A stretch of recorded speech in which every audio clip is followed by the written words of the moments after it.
Hey everybody, it's Brett. Happy New Year. Welcome back. Welcome to my channel. A whole new year of 2024 books. Really excited with this group that I got together to read this month. A couple backlist titles, but mostly all new releases. So let's start talking about them. First, I want to talk about what I've been reading, which is My Friends by Hisham, which is coming out in the US next week. And any of you who are lit fic fans, please put this on your list. I'm about halfway through. I started reading it yesterday. I really couldn't put it down. It's a beautiful book. Hisham won the Pulitzer Prize for his book, The Return, which was a true story about him returning from England to look for his father in Libya, who has disappeared, and what happens and what he discovers. This almost has a similar tone to it, but it's about a young man of Libyan descent who goes to Edinburgh to study, and while he's over there with one of his friends, goes to a protest in front of the Libyan embassy, a protest against Gaddafi. And there is a shooting that happens and he is shot. And so that's kind of the first part of the book. He can't really tell his parents what's happened because he can't put them at risk. So I don't want to say too much more other than to tell you it's a beautiful book. I'm thoroughly enjoying it. And again, I say it because I want to be sure that this is on people's radar, because it's not some big splashy book like some of the other publishers put all their weight behind. So anyway, really good. All right, so I have 1, 2, 3, 4, 5, 6, 7, 8, 9, 10, 11, 12 books in front of me that I want to go over. I'm hoping to get at least half of these done this month. The first is Everyone on This Train is a Suspect by Benjamin Stevenson. Benjamin Stevenson, I'm just finishing reading his first book, Everyone in My Family Has Killed Someone. I sometimes am that person who hears about a book, and I heard a lot about his first book when it came out, what a great mystery it was. But I also sometimes don't get on the bandwagon until the next book comes out. So that's exactly what I did here. When this was coming out, I thought, well, I've got to read the first one first because it's the same character who carries over. But I will say I'm about 30 pages from the end of the first book. It's really, really fun. Everyone in my family has killed someone. So this one takes place on a train, kind of a Murder on the Orient Express. But he's really clever, smart, funny. So really looking forward to this. This will be out January 24th. And thank you to Mariner Books for this copy.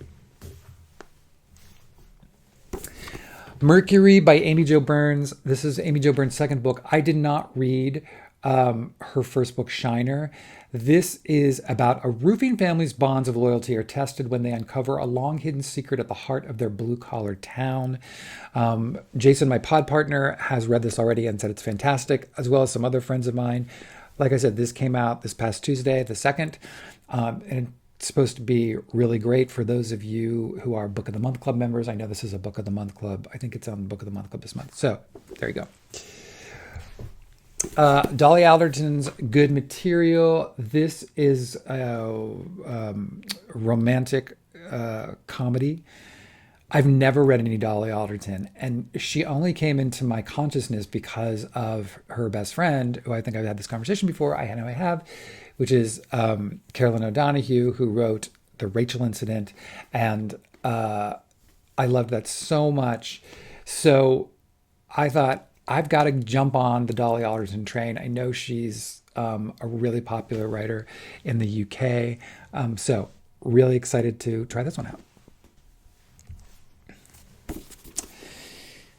Get the Picture by Bianca Bosker, a mind-bending journey among the inspired artists and obsessive art fiends who taught me how to see.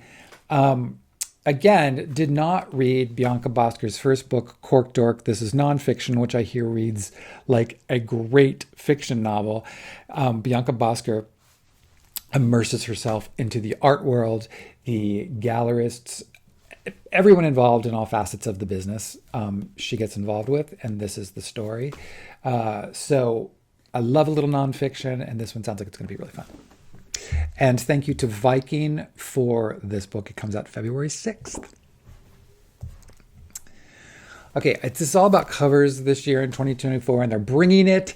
Dinner on Monster Island by Tania de Rozario, described as engaging an intimate collection of personal essays. Lambda Literary Award finalist Tania de Rozario recalls growing up as a queer, brown, fat girl in Singapore, blending memoir with elements of history, pop culture, horror films, and current events to explore the nature of monsters and what it means to be different. I think this sounds really rad, and again, love this cover. So thank you to Harper Perennial for this. And this comes out, oh, I gotta do the glasses things, guys. February 6th. All right, The American Daughters by Maurice Carlos Ruffin. This just got an incredible starred review from Kirkus Reviews, and I think it sounds really, really, really interesting. I read We Cast a Shadow, and I actually read it with my real life book club, and it was a great choice for a book club. Really interesting book. So I'm excited to read this one as well. This is a gripping novel about a spirited girl who joins a sisterhood working to undermine the Confederates, from the award-winning author of We Cast a Shadow. So this will be out February 21st. John Boyne's Water. I love John Boyne. Heart's Invisible Furies, I know, is a lot of people's favorite. A lot of people's favorites, mine included. This is the first of 4 elemental books he's going to do. I don't know if they're going to be connected. I don't know anything really even about the story. I don't believe, I got this from the UK. I don't believe this is available in the US yet. Really pretty inside cover. So, I really will read anything that John Boyne has written, and yet there's still so much more because I haven't even accomplished going through all his backlist, but I haven't read a bad John Boyne yet. So, okay, chonker of the month for me. We'll see if I get to it, and if I get through it, which is The Book of Love by Kelly Link. This is getting a lot of pre-publication buzz. In the long-awaited debut novel from best-selling author Kelly Link, 3 teenagers become pawns in a supernatural power struggle.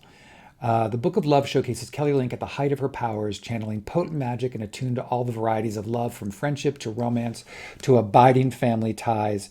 With her trademark compassion, wit, and literary daring-do, readers will find joy and a little terror and an affirmation that love goes on even when we cannot. So I'm kind of here for it. She's basically a short fiction writer, so this is her first. Obviously, she thought, you know what? I'm going to do the exact opposite of short fiction and create a monster. So there we go. Another book that I like before we even got to 24, I was reading about this.